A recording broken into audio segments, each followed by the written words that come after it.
Fundación Entropika is a non-profit organization based in Leticia, Colombia, and Amazon. We have been working for more than 15 years in the conservation of biodiversity, and also we have been working with indigenous people to alleviate poverty in this area. Colombia is the most biodiverse country on Earth per square kilometer, containing more than 56,000 species of plants and animals. But its unique biodiversity is threatened by human activities. The illegal wildlife trade driven by human consumption, exploitive tourism, the exotic pet trade, and biomedical research diminishes species populations and even leads to extinction. Devastating levels of deforestation and habitat loss continue unchecked due to extractive industries such as oil, gas, and mining, agricultural production, illegal crops, and road expansion. Armed conflict and systemic corruption undermine the rule of law in the environmental sector, making it difficult to implement conservation actions in these remote regions.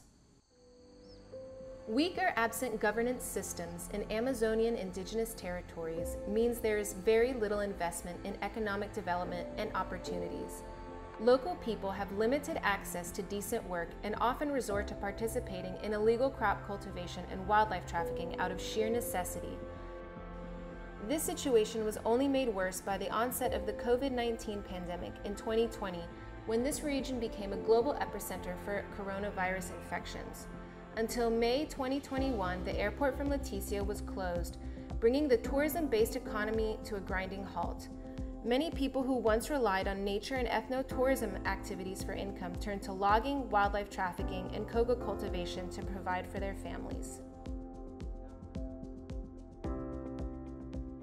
En esa época de la pandemia, pues económicamente la comunidad como tal ha sufrido mucho porque la economía lo generaba el turismo. To stop environmental degradation, Entropika has developed a long-term participatory strategy based on local empowerment and citizen participation, law enforcement and training of authorities, and community-based research. We work alongside local stakeholders to search for ways to help them independently manage their natural resource base, improve living conditions in law enforcement, and revitalize their traditional practices. Through a series of court battles and international collaboration, Entropika successfully halted the traffic of night monkeys from Peru to Colombia for use in biomedical research, and our investigations into this illegal trade have led to disciplinary and criminal investigations of environmental authorities at the local and national level. We carried out a genetic study that confirmed the distribution of Nancy Ma's night monkey at the southern bank of the Amazon River in Peru, shedding light on the most exploited species for malaria research, whose population status at the border has been difficult to ascertain because of unregulated trapping and releasing of primates used as test subjects. Our collaboration with national and international authorities successfully resulted in 2 confiscation operations that ended wildlife exploitation from tourism and improved law enforcement at the border area. Entropika also established community-based tourism initiatives in communities previously involved in the night monkey trade, providing additional revenue for 60 people, increasing their income between 15 and 40%. Nosotros con Manuel siempre hemos tenido la idea de que queríamos tener nuestro propio negocio. Empezamos con 4 habitaciones. Entonces ahí invertimos pues los pequeños ahorritos que pudimos hacer durante el tiempo que estábamos trabajando. Entonces cuando ya teníamos toda la estructura y le dijimos, Manuel me dijo, ¿y ahora qué hacemos? Porque viene la parte más importante de que la gente lo pueda conocer.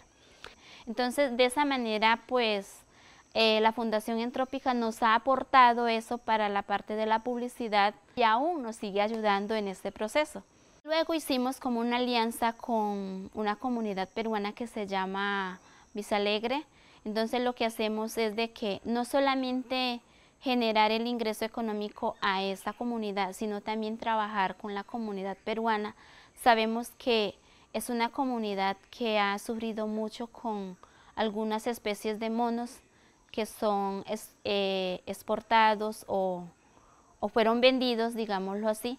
Entonces lo que ahorita ellos hacen es conservarlo. Entonces, ¿de qué manera nosotros, como la Ceiba, le apoyamos a ellos? Es llevando a los visitantes, haciendo como una contrapartida, de que ellos puedan conservar para que puedan mostrar a los visitantes y de esa manera puedan recoger el ingreso. Pues cuando la Fundación Entropika ha venido, gracias a ellos había un ingreso, aunque no en cantidad, pero había un ingreso para lo que es para comprar lo necesario en la casa, lo que es el azúcar, el arroz, el aceite.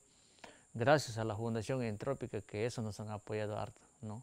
Ha hecho un esfuerzo la Fundación Entropika por mandar visitantes para que puedan dejar de pronto un dinero para que las familias se sustenten con eso. Por la Fundación Entropika han venido muchas capacitaciones para nosotros, cómo conservar, lo que es cocina, guianza en la noche, en el día. Nosotros somos capacitados para poder recibir el visitante que viene. With our complete wildlife populations database, compiled from 10 years of census data, we provided recommendations for the implementation of hunting bans and restrictions in indigenous territories and wildlife management strategies for the Amakayacu National Park, Colombia, improving wildlife conservation in the area while using night monkeys and woolly monkeys as flagship species.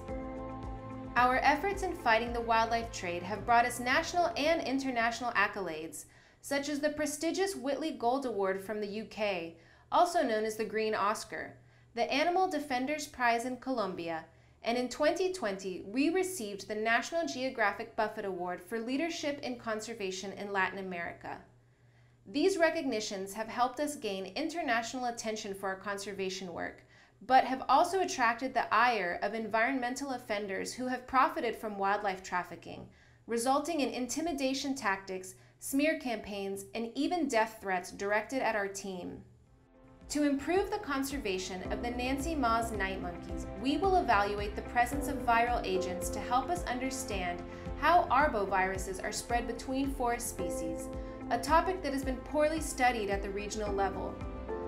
This will help unlock a key part of the interrelationship that compromises the health of both humans and non-human primate species.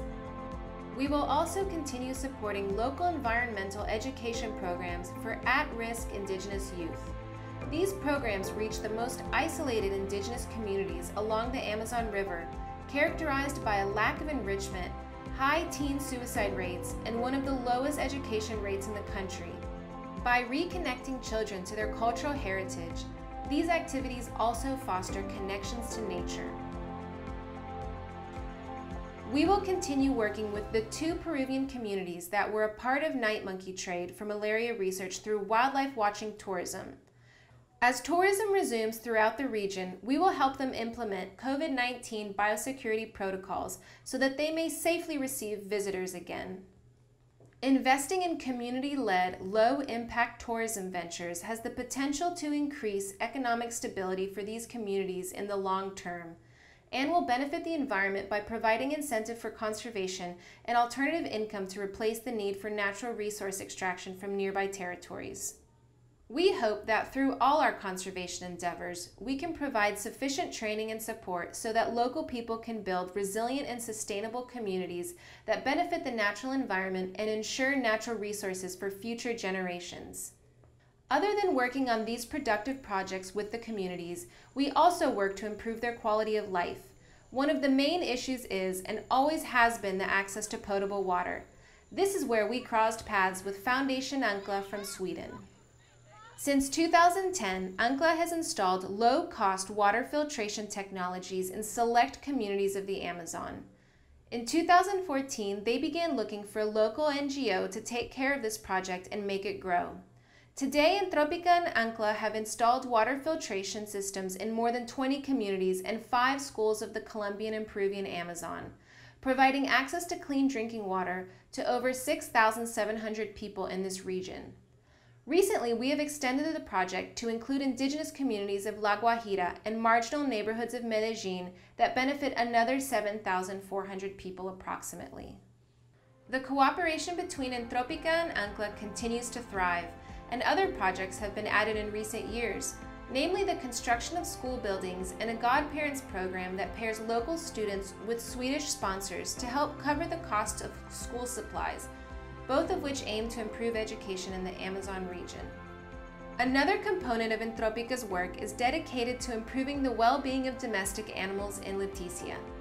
In this project, we focus mainly on spaying and neutering dogs and cats, and teaching the general public that animals are sentient beings, and that animal rights laws exist to protect them. We work with the local authorities to raise awareness about the regulations and laws concerning the responsibilities of being a pet owner, changing society's attitudes towards animals by helping people understand that animals experience pain just like humans also helps our conservation efforts, because people begin to develop empathy towards all animals. However, we start with cats and dogs since people relate more easily to these animals than, for instance, a snake or even a dolphin. To date, we have spayed and neutered over 2,000 dogs and cats in vulnerable neighborhoods and indigenous communities, and reached 1,900 students with our education program on responsible pet ownership. But now let's get back to the collaboration between Ancla and Entropika. In 2019, we decided to apply for funding from the Swedish Mission Council to address two issues that deeply affect the long-term outcomes of any of our projects. These issues are poverty in the indigenous communities and weak civil society.